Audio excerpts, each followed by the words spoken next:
আসসালামু আলাইকুম, রিয়াজ টেক টিউবে আপনাদেরকে স্বাগতম। আজকে আমি আপনাদেরকে দেখাবো কিভাবে এমকেবি ভিডিও ফাইলকে কিভাবে আমরা MP4 ভিডিও ফাইলে কনভার্ট করতে পারি। আমার এই চ্যানেলে আপনারা যদি নতুন হয়ে থাকেন তাহলে চ্যানেলটি সাবস্ক্রাইব করবেন এবং ভিডিওটি লাইক এবং শেয়ার করবেন। তাহলে চলুন আমরা ভিডিওটি দেখে নিই। তো প্রথমে আমরা ব্রাউজারে চলে যাব। আমরা একটি সফটওয়্যার ডাউনলোড করব।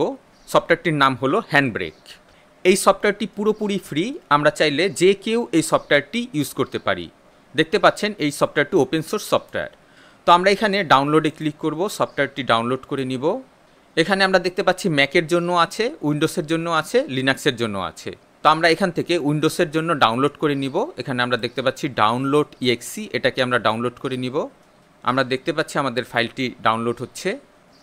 শো ইন ফোল্ডারে ক্লিক করব। এবার সফটওয়্যারটিকে ইনস্টল করব। নেক্সটে ক্লিক করব, নেক্সটে ক্লিক করব, ইনস্টলে ক্লিক করব। তো এবার আমি এখানে ফিনিশে ক্লিক করব, এটাকে ক্লোজ করে দিব। এবার আমরা সফটওয়্যারটিকে ওপেন করব। আমরা এখানে দেখতে পাচ্ছি মাইক্রোসফটের একটি লাইব্রেরি, এটাকে আমরা ডাউনলোড করে নিব। আমাদের লাইব্রেরিটি ডাউনলোড হচ্ছে। এবার এই লাইব্রেরিটিকেও আমরা ইনস্টল করে নিব। ইনস্টলে ক্লিক করব। আমাদের ইনস্টল কমপ্লিট হয়ে গেছে। এবার এগুলিকে আমরা সব ক্লোজ করে দিব। এবার আমরা সফটওয়্যারটিকে ওপেন করব। আমরা দেখতে পাচ্ছি আমাদের সফটওয়্যারটি ওপেন হয়ে গেছে। এখানে আমরা দেখতে পাচ্ছি drag and drop file and folder. আমরা ড্র্যাগ অ্যান্ড ড্রপ করে ফাইলগুলিকে কনভার্ট করে নিতে পারবো। তো আমরা ভিডিওটিকে এখানে ড্র্যাগ অ্যান্ড ড্রপ করব। আমরা এখানে নিয়ে এসে এখানে ছেড়ে দিব। ড্র্যাগ অ্যান্ড ড্রপ করার পর এখানে আমরা দেখতে পাচ্ছি অটোমেটিক এখানে ভিডিওটি চলে এসেছে।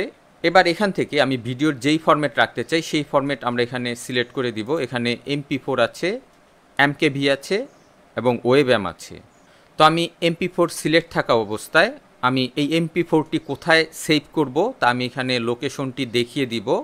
তারপর এখানে আমরা স্টার্ট এনকোডার, এখানে আমরা ক্লিক করব। আমরা দেখতে পাচ্ছি আমাদের ভিডিওটি কনভার্ট হচ্ছে। আমাদের ভিডিওটি কনভার্ট করা শেষ। এবার এখানে আমরা রাইট বাটন ক্লিক করব। এখানে আমরা দেখতে পাচ্ছি ওপেন দিস ডিরেক্টরি, এখানে আমরা ক্লিক করব। যেখানে ভিডিওটি কনভার্ট হয়েছে আমরা সরাসরি সেখানে চলে এসেছি। এখানে আমরা দেখতে পাচ্ছি আমাদের কনভার্ট করা সেই ভিডিও ফাইলটি।